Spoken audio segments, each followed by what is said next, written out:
Hi, this is Steve Horvath for Delaware Valley Outdoors, coming to you from the Oaks Sports Show today. And for our guest, we have Tim Horton, longtime BASS touring pro. And I guess my first question for you is, Tim, how do you catch two bass at a time on a crankbait on Oh, TV? man. I tell you, Steve, a lot of good fortune. And I apologize, I've got a cold. I know I sound like I'm stopped up here. But, hey, I enjoy fishing crankbaits. I really do. And I think when you fish crankbaits primarily and you fish around big schools of fish, that's going to happen. But it's funny, when that happened at the Bassmasters Classic, um, it was a premier event, of course, and all the eyeballs throughout the country of the bass fans was watching, and we're able to see that, so it was pretty cool. But it's funny, the very next time it happened, I had the same ESPN camera guy with me the next time too. So it was, he thought, man, do you do this all the time? And I said, no, it's just one of those coincidences. But it is. It's a cool thing that happens. Now, do you request him every time you fish now on I TV? probably should. And it's funny. We all have superstitions out there as far as the pros, and it's funny if you have a bad day with a certain camera guy, you tell him, hey, I don't want that guy again. So it's funny how we have those superstitions. That's really cool. And you've done it a lot of times. I mean, not every day, but it's happened quite a few times. Yeah, it's really neat. I like to find schools of fish. I think maybe the way when I load up on a fish that bites a crankbait and I don't really hurry up trying to get the fish to the boat, I try to fight him back slow. I think the tendencies of what happens in nature is those bass, once they get competitive, an easy meal for a bigger fish is just to grab the one out of the mouth of the smaller fish. So I think that happens a lot in nature, and every now and then you grab two at the same time. I had one at Kentucky Lake that was one of the more interesting ones I ever had, and this one wasn't on camera, but I'm on a big school of fish, and I'm throwing that bomber switchback shad, and I have this only about a 2-pounder load up, and the fish comes up and jumps out of the water. When he comes up the next time, there's a 7-pounder on there with him. When the 7-pounder comes up and jumps, and what he does, he's just slinging that 2-pounder all over the place. It looked like a shark with a seal or something. But that was a pretty cool moment. And of course, with no net, you're going to grab the 2-pounder instead of the 7-pounder, right? No, I'm going to go with that big one first with no net. That's for sure. That's what one of the cool comments that I get all the time. And, of course, what we always are trying to do is teach. I think that's one of the unique things about our sport is the following that we have of the fans, that they can go out on their own body of water and do it. So we're just constantly talking as we catching them, just out of habit, I guess. But, yeah, definitely when that happens, grab that big one like he's the only one on there. And if you're fortunate, the other one comes in, he just does. Right. Now let's talk about the switchback shad a little bit. Okay. My understanding is that bait came about from you shaving down bills on crankbaits to get them to deflect different off the bottom. Right. Yeah, it's a unique story. I was always a big fan of the Pose 300 and 400, but I really couldn't get the consistency that I wanted out of each lure because it was a wooden lure that was cut and the bill was actually placed inside the lure. But I really liked how thin that bill was, and so I started tinkering with the bill of the original fat-free shad and designed that lure. And it's funny, when I won at Lake Champlain on it, I kind of kept it to myself. There wasn't a lot of talk about it. And then at Kentucky Lake, the event I finished second in and almost came back and won that event, Mark Zona noticed it on the show, and he called me out on it, And going into day 4, I went ahead and talked about it, so the rest of the world knew. And Bomber came out with that lure. They did. Right. And it's really did some seminars here today, and I had a lot of fans coming up telling me how they really like it and have caught a lot of fish on it. It is a good bait, and as somebody that throws crankbaits a lot, I can appreciate that. Yeah. Another Tim Horton moment that I remember, and I don't remember if you won the tournament, but I think you did. It was on Okeechobee or Toho when you were flipping some really thick mats. Yeah, that was a fun week, Steve. We had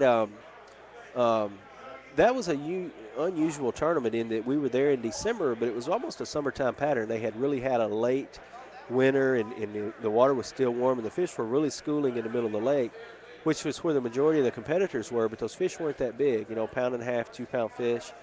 And I found an area where I could get bit, and when I did, it was a really big fish, but you couldn't get bit very often. One thing I remember here a while back, I was looking at the standings of that event, trying to study up as we were going to Toho a few years later. And And everybody in the top 50 where they showed the standings caught a limit of fish every day. And I didn't. There was 2 days where I only had 4 that I weighed in 18. So everybody in that top 10 had 20 fish, and I only had 18. So that goes to show you sometimes it's good to get away from the crowd and try to find those bigger fish. A lot of times I try to do that and end up finishing 100th. But boy, when it pays off, it can be really a special tournament. Yeah, I know there's times when I try to be with the crowd and I still finish 100th. So. Yeah, I tell you, and Denny Brower is always picking on me. He says, Tim, when you find them out there, it's amazing. I said, well, I'm not a good enough fisherman. I have to separate myself to go find those special places.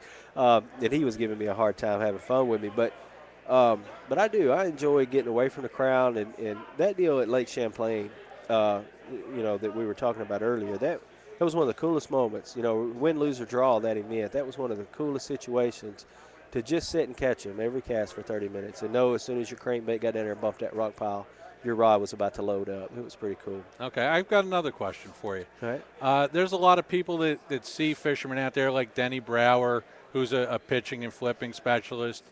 You excel at offshore fishing and stuff. Mm-hmm. A lot of people don't realize that to be a professional fisherman, you have to be well above average at everything else, including your specialty. Right. Like, it's not like Tim Horton doesn't know how to walk a dog on his Zara spook or something. Mm-hmm. You have to be very good at that. Right. You need to be able to pull every club out of that bag and strike the ball. I mean, literally, because when we go to a situation and we go to the Arkansas River, in the late spring, you can hang up deep cranking. It just ain't going to happen. You better be on the bank flipping.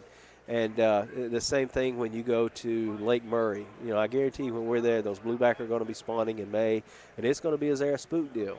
And so, yeah, you'll see those specialty events come out where flipping is really strong and Denny does good, or some of the other guys. But you better be able to do pretty good at other things because you don't want those 90th and 100th place finishes. Right. Now, I guess my next question is, a couple years back, you were sporting a lot of hair. Yeah. And all of a sudden it disappeared. Yeah. Could you fill in the folks as to where your hair went? I mean, mine's gone. I got you. We were in California at our first event about 3 or 4 years ago. And Kelly Jordan and I were just watching a baseball game, killing time. Waiting on practice to start the next day, and there was a Major League Baseball game on, and the announcers was talking about this guy who grew his hair long and was growing it for Locks of Love, and the charity that donates real hair to cancer patients that are kids. And I told Kelly, I said, man, that's a cool deal. We ought to do that. Little did I realize it was going to take 2 years to get my hair to grow out long enough for that to happen. But I'm a pretty conservative guy, so it was a stretch for me. But anyway, it was really neat. They sent me a pamphlet that talked about that hair getting donated and everything. It was really a cool deal. I actually had later that year, after they did a feature on that on ESPN, I had several guys, one whole bass club come up to me at an event. They all had long hair, and they said they were doing the deal. So it was pretty neat how it influenced others, but it's a great charity. It is. It's a great cause, and it was a great thing to do. Thank you. Let's finish up with a couple questions. What's your favorite thing to eat? Favorite thing to eat, I would say sushi, and I couldn't stand it 3 years ago, but I'm hooked on it now. It's an acquired taste, huh? Yes. Yeah. What's your favorite lake to go to? I'll give you two of them, Lake Champlain in the north and Pickwick Lake in the south. And you're originally from that area, right? The Pickwick Wheeler area? I am. I still live there, and that lake is phenomenal right now. It just had a vegetation come into it about 3 or 4 years ago, and it has exploded. I think it was the first tournament we had a limit for every angler caught. And people can go to fishpickwicklake.com to check it out. It's really a hot lake right now. Okay. What's the lake that you never want to go back to fish Oh, for money? man, I could give you 10 of those. And it's not because they're bad fisheries. It's funny when you just have bad memories of places. I'd probably say the Red River. That place gets me. Last time we were there for the Classic, I got a stomach virus the second day. I wasn't catching them. It was miserable. I say it's the least place I want to go and the most place I want to go at the same time because I want to get them back there, And that place is scary just watching it on TV. Oh, man. You can't even run your trolling motor. You cannot see 2 inches under the water, so you're going along, you're thinking you're fine, and you're bumping stuff about to fall out of the boat. So it can be an adventure. Okay, my last question is, nothing's working in the tackle box. You need to catch a fish to finish out your limit.